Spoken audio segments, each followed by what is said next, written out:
Hello students, आज की इस वीडियो में मैं आपको बताऊंगा हरियाणा बोर्ड क्लास 11 हिस्ट्री के एमसीक्यू इम्पोर्टेंट क्वेश्चन 2024 के लिए कंप्लीट बुक के हम करेंगे। 4 सेक्शंस आपकी बुक में, तो चारों सेक्शंस वाइज मैंने अरेंज करे हुए हैं एमसीक्यूज। शुरू करते हैं वीडियो को। मैं हूं अजय और आप देख रहे हैं सीसीएल चैप्टर। लेकिन वीडियो शुरू करने से पहले आपको बता दूं, अगर आपको हरियाणा बोर्ड क्लास 11 के किसी सब्जेक्ट के इंपॉर्टेंट क्वेश्चन या मॉडल पेपर सॉल्यूशन की वीडियो देखनी है, डिस्क्रिप्शन में प्लेलिस्ट का लिंक मिल जाएगा, वहां से देख सकते हो। उसके अलावा आपको एक वेबसाइट बता देता हूँ, cclchapter.com। गूगल पर जाकर सर्च कर लेना। इस वेबसाइट पर आपको हरियाणा बोर्ड क्लास 11 के लिए important question, model papers with answer की, उसके अलावा जो है old question papers, marking scheme, syllabus, सब कुछ आपको इस वेबसाइट पर देखने को मिलेगा, जो आपके एग्जाम में काफ़ी ज़्यादा काम आएगा। अब शुरू करते हैं। सेक्शन एक है हमारे पास में अर्ली सोसाइटीज। गिलगामेश ईजा, ये जो है गिलगामेश, ये क्या है? Poem, story, epic, novel. तो क्या है ये एक एपिक है।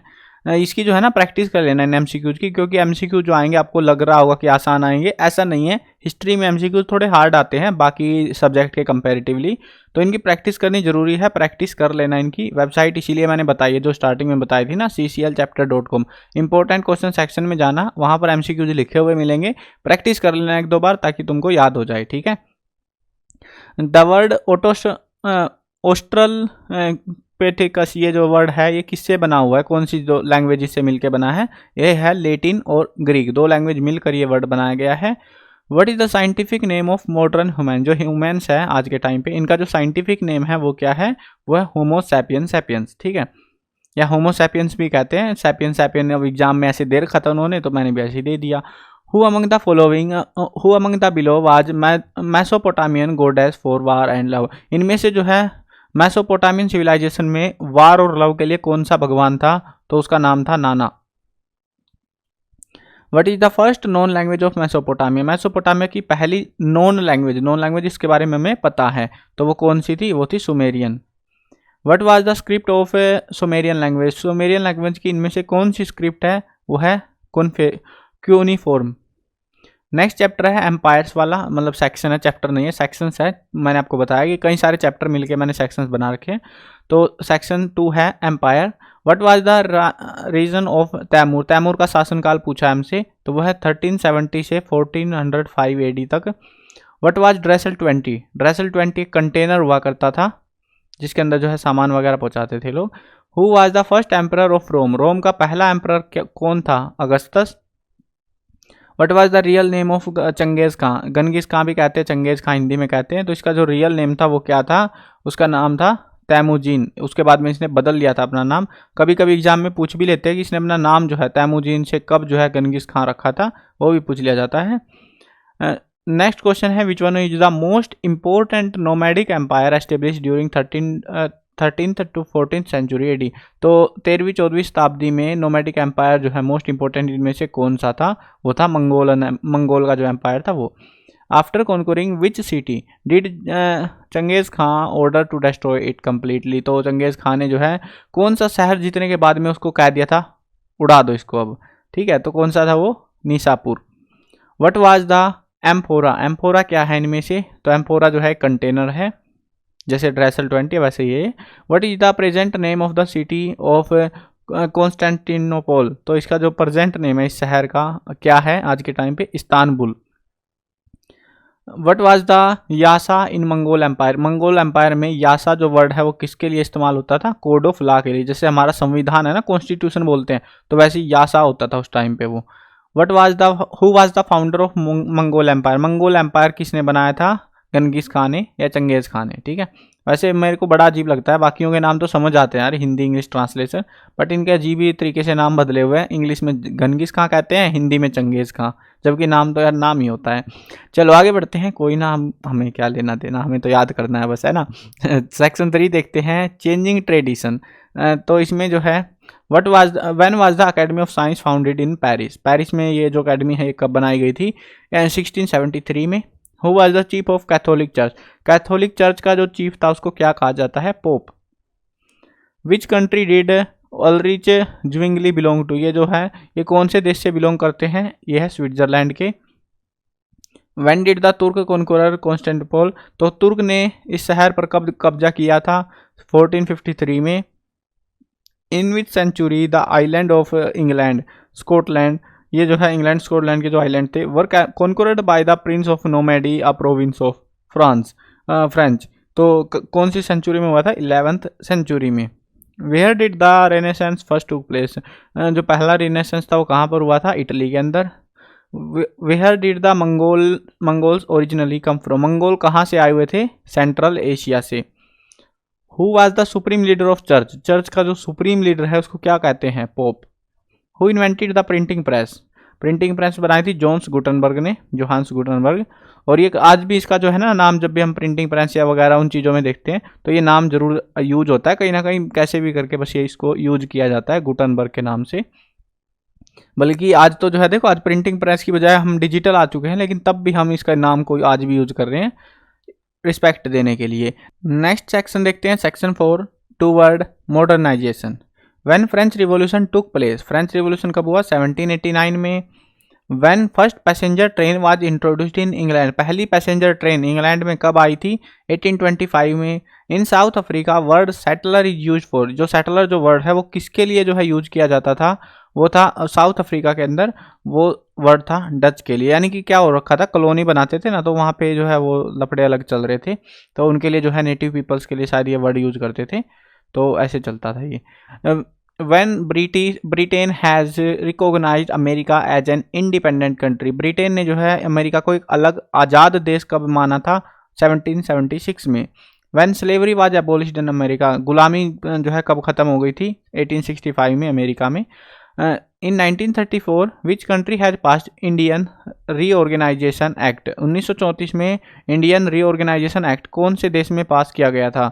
अमेरिका में। When was Indian reorganisation act passed, तो कब हुआ था? वो हमने ऑलरेडी क्वेश्चन में पढ़ा था, 1934 में।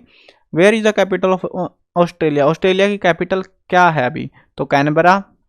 ये कई बार आ चुका है, इतना इजी क्वेश्चन है। एक आध क्वेश्चन मतलब ऐसा आएगा आपको जो कि हार्ड लगेगा, और उसमें खास तौर पे ध्यान रखना जो राइटर्स वगैरह ना, बुक के राइटर वगैरह, उनके नाम पूछे जाते हैं, जो कि जिनकी उम्मीदें आपको भी पता है बहुत कम होती है याद रख पाने की, अजीब अजीब से नाम है सबके, तो वो हार्ड क्वेश्चन में कंसिडर किए जाते हैं। बाकी क्वेश्चन ठीक ठाक आएंगे आपके हिस्ट्री में।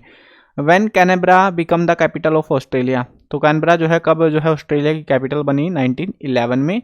Andrew Jackson was the president of which country, Andrew Jackson कौन से देश का राष्ट्रपति था? अमेरिका का। Judith right was the writer of which country, Judith right जो है कौन से देश की राइटर है? ऑस्ट्रेलिया से। Rival pearl is located in which country, ये जो जगह है ये कौन से देश में पड़ती है? चाइना के अंदर। Dim sum meal is famous in which country, dim sum जो मील है, खाना है, वो कौन से देश में फेमस है? चाइना में। Which is the main crop of Japan, Japan की मेन फसल क्या है? चावल, rice. Mitsubishi is the company of which country, ये जो कंपनी है ये कौन से देश की है? जापान की। The parliament of Japan is called, Japan की पार्लियामेंट को क्या कहते हैं हम? डाइट। बड़ा अजीब नाम है, वैसे हम खाने को डाइट कहते हैं, लेकिन वहाँ की पार्लियामेंट को डाइट कहा जाता है, जैसे हमारे यहाँ पार्लियामेंट को पार्लियामेंट कहते हैं, तो उस तरीके से आइए। When Canada Indian act was passed, तो कनाडा इंडियन एक्ट कब पास किया गया? 1876 में। Great philosopher Karl Marx belong to which country, तो वो कार्ल मैक्स कौन से देश के थे? जर्मनी के। कार्ल मैक्स वाज क्या थे? वो एक फिलोसफर थे। उल्टा कर दिया ना क्वेश्चन को, बस इस तरीके से ही पूछा जाता है, ये वाला थोड़ा ज़्यादा पूछते हैं, तभी मैंने बोला प्रैक्टिस करोगे तो जल्दी याद होंगे, तुमको अच्छे से याद रहेंगे।